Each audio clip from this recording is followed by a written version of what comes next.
The project browser allows you to easily navigate through all different aspects of your project: model drawings, generated sections and views, and schedules. We'll start by creating a project. We can choose which drawings to include in our project.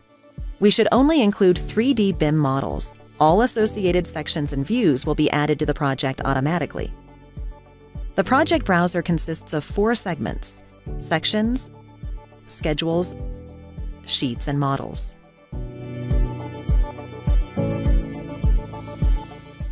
If you draw a new section plane, it will appear in the project browser.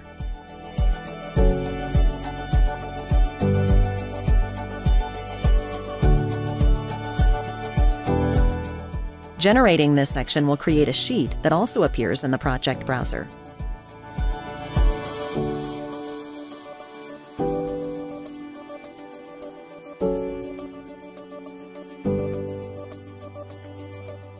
In a more realistic BIM model, the project browser might look something like this.